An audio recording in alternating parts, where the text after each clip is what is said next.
Hi, I'm Liana. And I'm Anthony.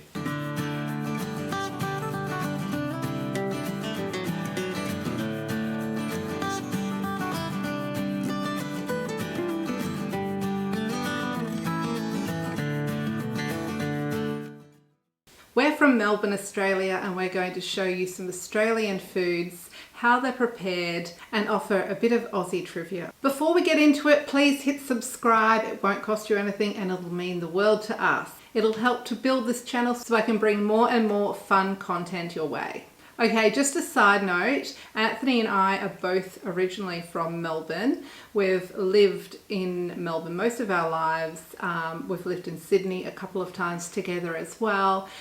But unlike myself, who grew up in Melbourne, Anthony actually spent some years in America. That it? In Virginia and New Jersey. In America as a child, he developed both a thick accent as well as a penchant for Captain Crunch and Reese's Buttercups. Consequently, while he now sounds like a true blue Aussie, his palate is still that of a 10-year-old American boy.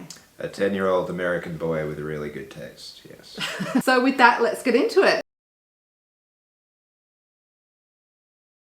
Have you heard in America, they tend to refer to the main course as an entree? Yes, I have heard that. It's a bit strange. Right. Yeah, because here, entree, which is a French word meaning the course that comes before the main course, means exactly that. So an entree here is the first course, I suppose you'd say. So for our entree, we're going to enjoy some Weetbix. Now, because we're trying a few things today, we're not going to have the amount of Weetbix that we normally have for breakfast. And you have Weetbix most mornings for breakfast, don't you? I do. And they're a healthy food. Not sure what the rating is. Okay, so Weetbix. It says under Weetbix, Aussie kids are Weetbix kids. That's true. 97% whole grain, low sugar, high fibre, Aussie owned and made. So as a kid, I used to liberally douse every single Weetbix. I presume that Weetbix is the singular of Weetbix. Each bick I would douse with sugar and then kind of soak it in the milk a little bit. As an adult, I'm a bit more health conscious, so I use honey instead of sugar. But yeah, it's delicious. Okay, so I might have a Weetbix because I never have Weetbix. I quite like Weetbix just by themselves. Sometimes I'll have some honey or banana, but I really like them just by themselves because they're nice and simple. All right. They have a lovely mild wheat flavour, and I like plenty of milk with my cereal, and you need icy cold milk. Really, don't you? You do. I use less milk though than you do. You do. He's a super freak.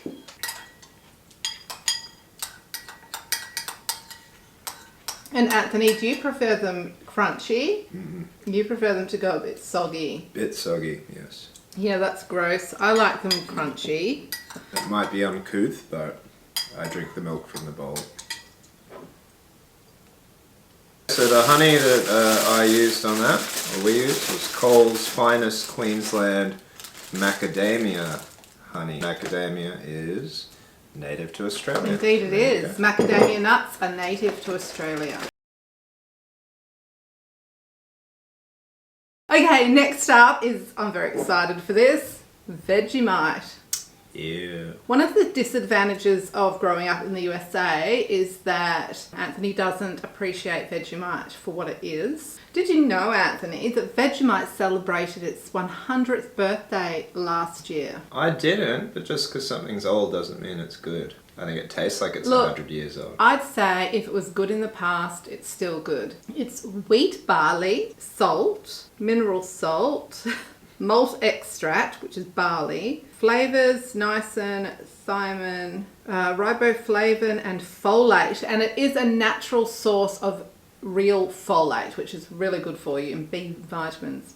Well, this is what I'd say. I'd say that most Americans that I'm aware of, like on YouTube, testing videos will do it wrong because they will spread it on thickly, and that is gross. There is a right way of doing it, which we'll show you. But even so, for me, like, yes, the B vitamins, I think it is a healthy food choice. I think it, you know, if you're on a desert island, it would be good for you, but I don't think it can compete with a good peanut butter and jam piece of toast, or peanut butter and honey taste wise. I prefer Vegemite toast to peanut butter.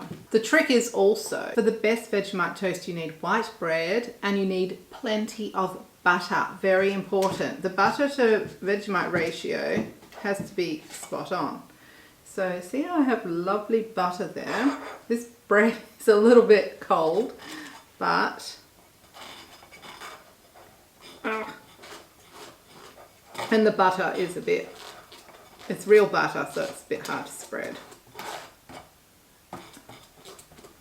All right, see? Lots of lovely butter. And then you want to get about that much. Just the tip of your knife is all you need. That's all the Vegemite you need. Then you spread it on ever so delicately. And see, I've got too much on there. Don't need all that. You just need like that. And it would normally, the butter would melt into the bread and be lovely because, I'll put it on. So, because the bread would obviously normally be warm. I'm going to show us how you would make your Vegemite toast. Well, I wouldn't, I think is actually the point. I wouldn't make myself Vegemite toast. I remember you eating Vegemite all the time when we lived in Fairlight. I think that's probably all we had. It's a continental breakfast. There is something worse though, which is called Marmite. Yep. Well, Vegemite, created 100 years ago, was actually invented with the intention of it being Australia's answer to Marmite, so that we'd have an Australian product made in Australia. As it turned out, we created something a lot nicer than Marmite. I would eat it any day over Marmite. I mean, it's not bad, it's just it's not good. Absolutely delicious. Like maybe an astronaut would eat it as a supplement. It's always in the army ration parts. They have the training and discipline necessary to handle it. I love my wife, I do. And we've been married for 20 years now, and I'm hoping for 20 more and 20 more on top of that. But there are some weird traits that she has, and one of them is that she says onion. No, I don't. Onion. I don't say that. Or however she thinks she says it. I say onion. There's honey on the table. And, you know, it's onion. It's O-N-I-O-N, so there is no G. I understand people say onion, and I say onion. And I have hypothesized that this may be my Irish heritage, which you don't have. I don't know. No, I do. I have 2%, a whopping 2%. Okay. Also, half of my family are from Sydney, and Sydney is made up of a lot of Irish people, and my mum and my aunt both say onion as well. So that's why I'm thinking maybe it's got to do with Sydney and their, you know, their dad. It's like all the people who say arcs instead of ask, you know. Right. It's just wrong. Well, you said I was trying to say it correctly. Oh, no. And then it was actually Anthony who suggested that I don't. He thought it was, I don't know, you must think it's endearing. It's endearing, yeah, it's cute. I'm going to use hands, skis, fingies. It's like when a child says wok. Fingies is probably Australian slang, right? when a child says what? Wok instead of rock. It's very cute. Wok on. Yeah, wok on. Now, I need to add to this. So, we love hot dogs. We love Costco hot dogs, tomato sauce, mustard, relish, onions, or onions, however you might say it. But that being said, the American hot dog, as great as it is very different to a sausage. And a sausage in bread is just lovely. Damn nice treat. It is. I was surprised when I realised that it was quite an Australian thing. I mean, maybe it's English as well. I don't know, because they eat sausages like we do. But so we have, we have sausages next to mash and peas and all that sort of thing. But also sausage and bread. And if you go to a barbecue, and that's the other thing I wanted to mention. In America, barbecue is the food that's being barbecued, but they say put on the grill, right? And that's barbecue, like the food is barbecue. Correct me if I'm wrong at all. But in Australia, the barbecue is both the social event, whether it's really social, it's just yourself, and the actual contraption that cooks the food. So we would say we're going to a barbecue, or we're having a barbecue, or throw a snag on the barbie. Or a shrimp on the barbie. And we don't throw shrimp on the barbie because we don't eat shrimp.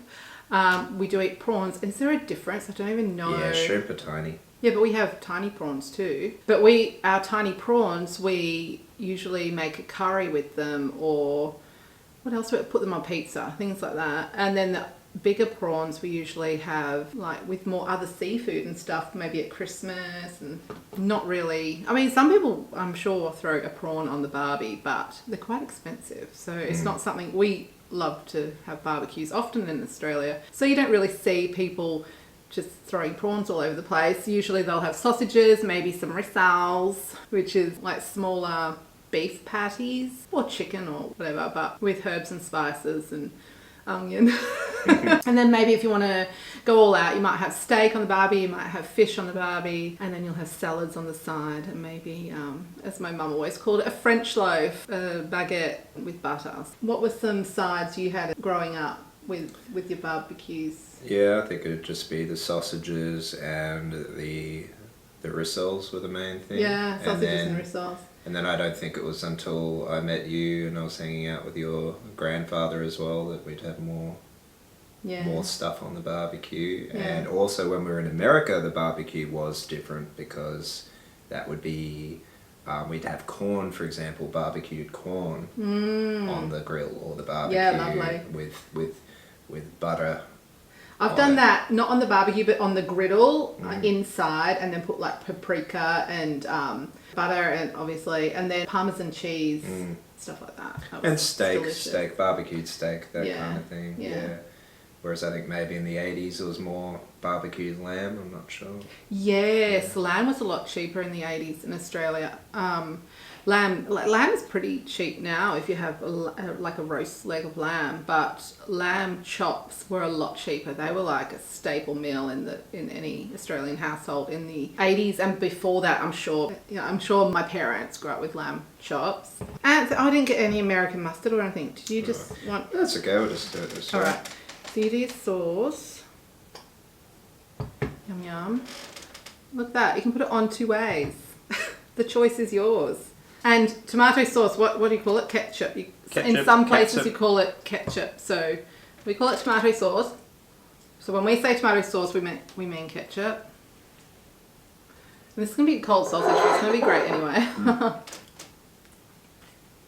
And you cook enough of them and you can have it the next day the same way. It's still good. A few seconds in the microwave. I did want to say, the funny thing is I'm a great cook, and Anthony makes a mean spag bowl, but we both burn sausages. So usually we get Jack, our eldest, to make sausages because he doesn't burn them. He makes them really well. But I made these and I did not burn them. Thank you. It's excellent. No, it's my secret shame. It's so embarrassing though. Every time I'd burn sausages, it's like... I can make anything else, and I can't even just make a sausage without burning it. Yeah, you don't want undercooked meat, that's the problem. I use the meat thermometer. Oh, very good.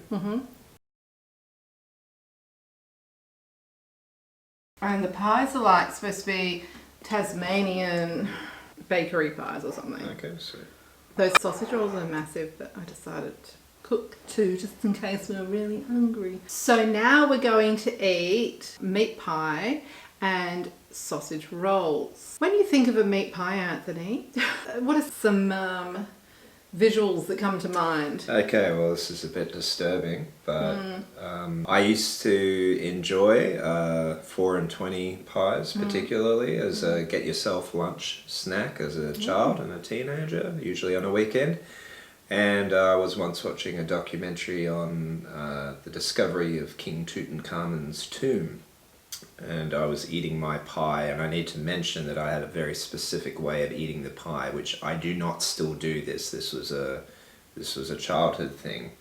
But I would have sauce on the top, and then I would surgically remove the lid of the pie, and I would eat that. I would scoop out the innards and eat the meat, and then at the end I would eat the remaining sides and base. That's one thing. Nowadays I just eat through it. Sometimes I lift the lid, put the sauce in there, and eat the middle, and then because I like the crust. It is nice. It is nice. I'd say the lid in a way is my favourite bit. Yeah.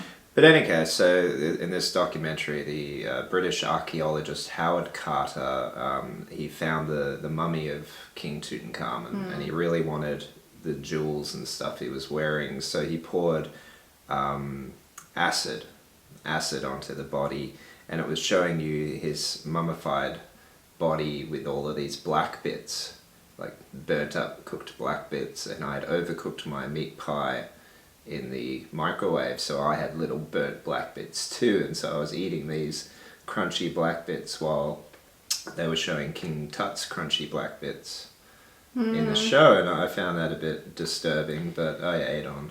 I find it more disturbing that you cooked a pie in the microwave. Growing up, I remember on some cold winter Sundays, they probably were, my dad would decide to go up to the local bakery and get everyone a pie or sausage roll of their choice.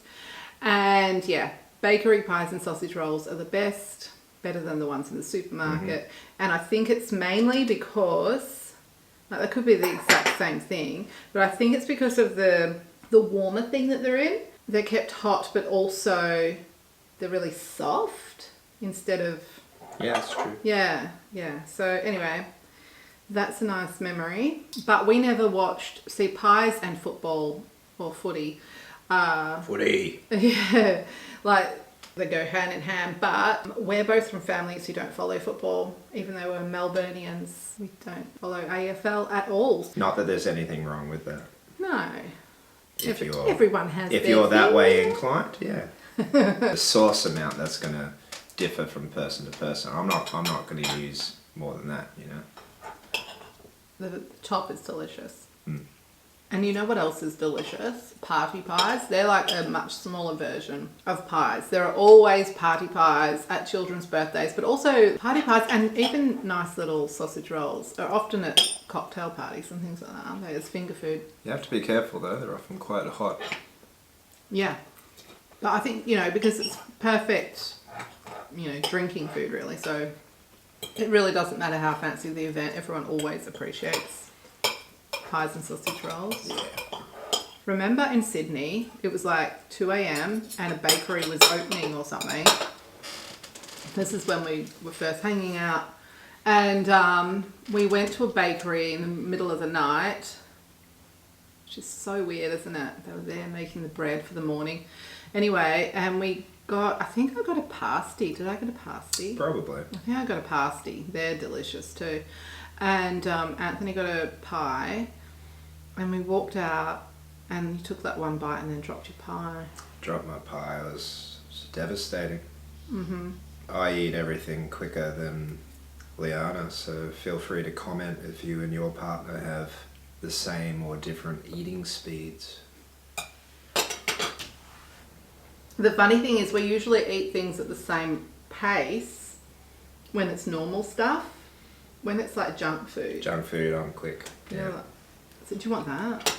Yeah, I'm good. I have a homemade sausage roll recipe that I recently put up on my channel, so I will leave the link for that below. Don't go to it until you finish watching this one, alright? So when you think of sausage rolls, do you have any sausage roll memories? I don't think I really had lots of sausage rolls back in the day. Yeah. No, I never had sausage rolls as often as I'd have pies, but homemade sausage rolls I would. So sometimes my mum, for parties and things like that, my mum would make homemade sausage rolls and they were delicious. They're even nicer. Okay, let's eat sausage roll. And these are Australian, but you know, like most things, the English have them too, but they're still Australian. I don't like this one. The pastry's really good. I'm disappointed with the meat. Yeah. Yeah, that meat tastes weird though. Yeah, it does taste weird. I think because we're so used to homemade sausage rolls. Yeah, it's spoiled. Yeah. Well, this meat is spoiled. Yeah. Dim Sims 2 ways. We need some soy sauce for this. Dim Sims. This is something that I never see in Australian food. What do you call this? Like a Documentary? Not documentary, like Video? you show all different ones. You know what I mean? No. Okay. So, the modern day fish and chip shop favourite, the good old dimmy, as we like to call them, origins date back thousands of years to China. The dim sim as we know it today was invented in 1945 in Melbourne, and now it is a favourite nationwide, sold at fish and chip shops, but also if you go to markets. Okay, so dim sims, you can get them deep fried and you can get them steamed. How do you prefer them? They're both good, but They're both good, yeah. Deep fried is the go. Got my eyes on these steamed ones. I love steamed dim sims. All right, and they are enjoyed with soy sauce. Oh, I'm sad because it's cold. These are so good when they're warm. So dim sim is basically meat and cabbage. Some sort of flavouring. As we said, it's either steamed or deep fried. When we had fish and chips when I was a kid, we'd always get one of these at least, maybe two for everyone. They were a nice little side treat. Yeah, they're just delicious. Yeah, we always got a steamed dim sim with our fish and chips. And this is better because it has salt on the outside. Yeah, I thought that'd be nice. But these you dip into the salt, Yeah. you know. That is true though. I don't bother putting soy sauce on the fried ones because I don't know, they don't need them. The salt is so good.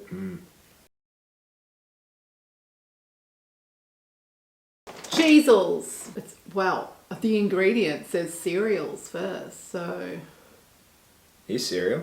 cereal. Corn and rice, then vegetable oil, milk solids, salt, cheese powder, cornstarch, flavour enhancers, flavours, vegetable extract, natural colours, and food acid. Now, the main thing with Cheezels is every kid puts them on their fingers like rings and they think they're the first person to invent that. And they put them on every single Every finger. single one, that's and it's important. just disgusting. You get over that. And so if you're sharing it in a bowl with other people and they're all doing that, that's really gross. And the second thing, and it's a bit of a, I don't know, maybe it's not something that you admit to, but Liana knows that I prefer slightly stale Cheezels. It's got, I don't know, it's a bit nicer. No, it's I don't know just why not. it is. It's not. But they are delicious. Like as an adult, I'd eat, 5 to 10 to have that childhood nostalgia and then I'd leave it there. They're so moreish. I love them. Very much like Twisties too. These aren't as twisties are harder. Yeah. For our overseas viewers, would you liken the Cheezels to anything in particular? I've read that they're supposed to be a little bit like Cheetos, but we have Cheetos as well, and I'd say no. Cheetos sort of melt in your mouth, don't they? Yeah. These don't do that. These are a bit crunchier. Yeah. A bit more robust. See, look.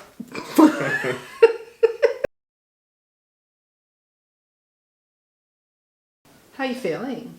I'm fine. Yeah, so am I. Very- Must be the lack of nutrition, hey? I think it's like Tom Cruise's micro meals. It's better for you. Custard. We both love custard.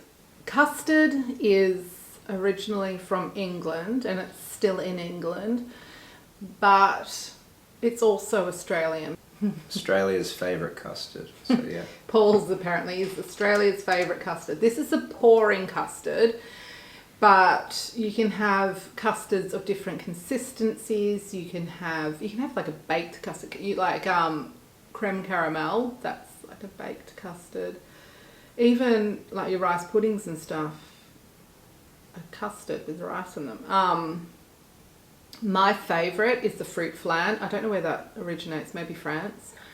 And that is a pastry, what do you call it? Like a pastry base with, I want to say, a thick custard. Gelatinous custard. And then on top, you've got fruit that is actually covered in jelly, which is jello. We call jelly, and some people call it jello. So custard, pouring custard is great with jelly. Meaning Great with ice cream. Great with ice cream. It is so great with ice cream. I don't know that it's very common for people to put it with ice cream, but we have definitely discovered. It's good by itself. By itself, it's really good. What's your favourite custard dish or, dessert that custard goes with or is in? Ooh, okay. Well, I am a big fan of custard by itself, and I really like trifle. Yes. I think custard's the best thing in a trifle. The trifle's a vehicle for the custard. It is.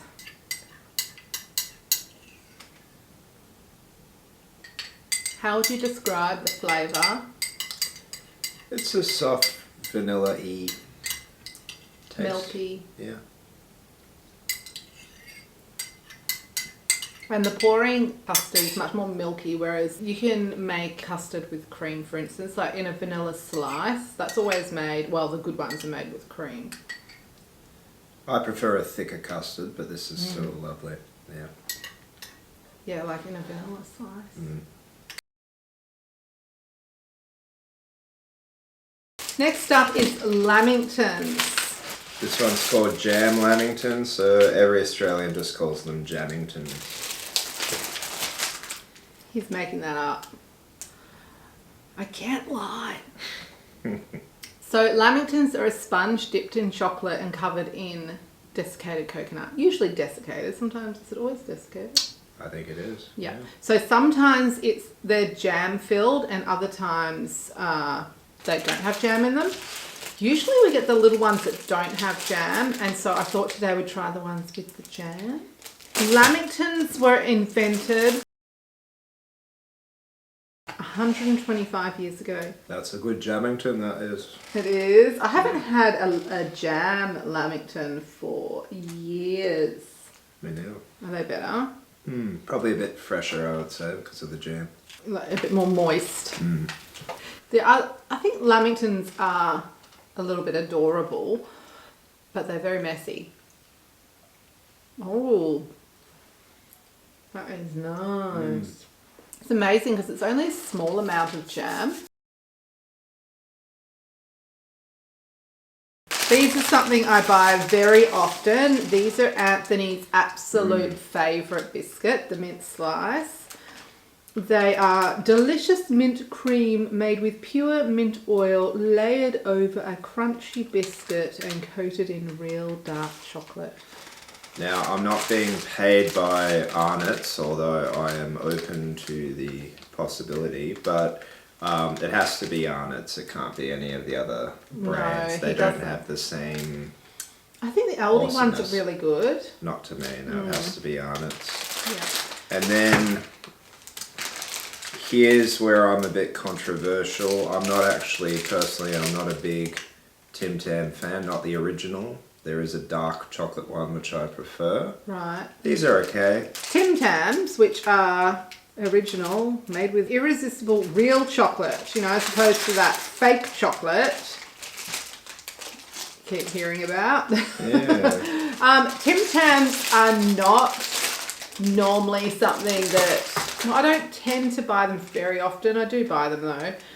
But when I buy them, it's with the intention of doing the Tim Tam Slam because that's the only way I'll eat them. I'm not that into them either. But I do love a Tim Tam Slam. And we'll explain that in a minute. And if you are a chocoholic, it's possible to eat an entire pack of these in one sitting. And he does. He does. You're very lucky that I'm not a chocoholic. Otherwise you'd be fighting me for them. Yeah, I was going to say, you wouldn't get the opportunity. No. I think I'm going to let you just eat that. You try this one. So I'll do the Tim Tam Slam. A bit like a PK chewing gum. You get two. You see, you'd have to have a mint slice today, like that. Right. You want to show the middle? That's what the middle of a mint slice looks like. Few of Australia's favourite biscuits, both from the largest manufacturers of biscuits in Australia, Arnott's. Tim Tams were created in 1958 and the mint slice in 1962. The mint slice includes pure peppermint oil in its creamy centre that is placed on a chocolate biscuit base, covered in dark chocolates, perfect with an afternoon coffee, or indeed to replace the after-dinner mint at a modern-day dinner party. When did modern-day dinner parties start? 1962. Tim Tams are known as Australia's favourite chocolate biscuit, while not my personal favourite. The creamy centre, hugged by malted biscuit pieces and covered in milk chocolate, certainly makes for a delectable experience when one partakes in the great Tim Tam Slam. Biting a small piece off opposite corners, the Tim Tam is used as a straw through which one drinks a warm drink. May I suggest Milo? Causing the biscuit to soften and the chocolate to melt. The trick is to let it melt as much as possible without going too far and letting it fall in your drink. But if done right, the gooey result is sublime. I can hear you talking. Yeah. Don't know what you're saying, but I can hear you talking. I'm going to show you these two because Pascal marshmallows are the best marshmallows in all of the lands.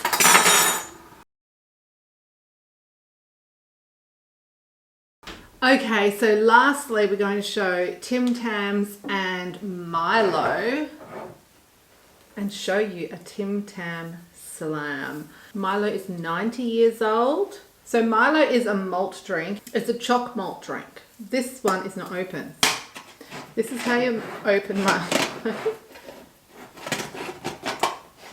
Oh gosh. It gives you a wicked paper cut too if you get into that foil. It's foil, that would be worse. Nasty. Yeah, you have to be careful with that. How much Milo would you put in this? I would put 2 heaped teaspoons. Teaspoons? Tablespoons. But if I was a kid, I'd probably do 8 or 9. But as an adult, I think 2 is good. Like that. And if I was doing the cold Milo, I'd probably have more Milo than milk. Oh yeah. Last minute decision to show some Pascal marshmallows because I think that in Australia we have the best marshmallows that you'll ever find in the entire world. Now Anthony, I wanted to take this opportunity just because this is supposed to also include quite a bit of Australian trivia, and we will do more of these videos if it's popular. So if you like this video, please subscribe, please leave a comment and a like and tell me what your favourite food is here or what you'd like us to try next time. The other thing is, I just wanted to ask this little bit of trivia, this trivia question. Why do you think Australia looks quite small on a map?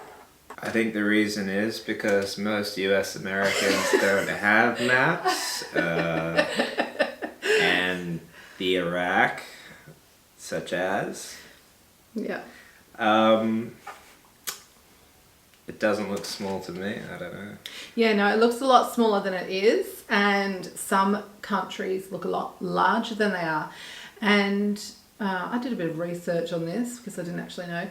What it is that the countries or the pieces of land that are closer to the poles appear bigger and the ones closer to the equator appear smaller. Now, for instance, from the east coast to the west coast in Australia is the same distance as LA to New York. If I were to ask anyone in the world really how the size of Australia might compare to the size of America, or the US I should say. US America, yeah. The USA without, I think it's without Alaska, but you know. They would probably say it's smaller. If you brought America down and put it over Australia, you can't tell the difference in size. As of this year, there are only 27 million people who live in Australia, but that's because most of us live on the coast, so it's still highly populated. Australia is the only country which is an island, meaning a piece of land surrounded by water, a continent, that is a continuous expanse of land, and a country all at once. Continent. That's good, dear. We had to change cameras. Wow, this one seems better, or maybe we can just see it better. We can see it better, yeah. It's not going to have as good audio, though. And I can't show you up close Tim Tam Slam now, but that might be a good thing. All right, Tim Tam, Milo. Change. You can use any hot drink you want. I don't recommend tea though, like not black tea, that would be disgusting. A milky drink. You take your Tim Tam and you bite the corner, opposite corners, just a little tiny bit. And then you use your Tim Tam as a straw. The trick is to get the biscuit as soft as possible and the chocolate as melty as possible without it falling in your drink. It's delicious. Honestly. It's more hassle. My hair's just everywhere. Yeah, more hassle than it's I need worth. someone to hold back my hair. And then you got melted chocolate all on you. Yeah, that's... people know. You just dip it and then eat it. Yeah. And then it melts. I'm not a fan of melting chocolate, to be honest. Huh. Yeah, so Really? I wouldn't do Gorgeous. that with a beloved mint slice. I want it cold. In fact, I refrigerate. Them. I refrigerate them, yeah. Yeah. And chocolate. You're not supposed to put chocolate in the fridge. Okay, so a cold Milo on the other hand. Now, some people would put the milk in first, then the Milo. Some people put Milo in first, then the milk. What do you do? Milo first. Yeah. Okay, but the issue with that is if you put Milo first and then the milk, some always sticks to the very bottom. So you put a little bit of milk, and then you put your Milo, right? If you were making a lot, you'd put a lot more Milo than that, because then you give it a bit of a stir to help that chocolatey loveliness go into the milk, and then you add more milk. You see? It's like a crunchy sludge. It's like crunchy stuff at the top, but then you end up with chopped malt milk as well. And that is delicious. The more of that, the better. That's why you put lots and lots of Milo in. Thank you for joining us while we rediscover some Australian foods and show you a bunch of things that you may not have seen before. There are plenty of things we still haven't shown you, so if you've enjoyed this video, then let us know and we will make more. Thank you so much for joining us. Thank you, Anthony. Thank you. You take care. Bye-bye.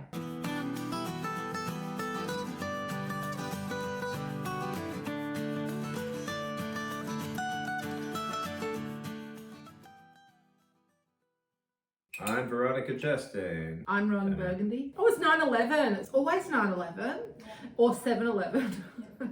On my phone, What? Milo sponsored Facebook post. I've never seen Milo ever on my Facebook. We do this Oh my video. gosh. Boom. Yeah. Okay, if there's Tim Tams, mint slices, Cheezels, you're going to help me put this stuff away, sweetie?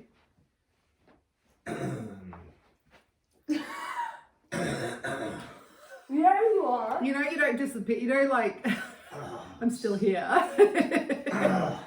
You're like Charlie who just falls to the floor and pretends he's not there. You have to follow the phone now.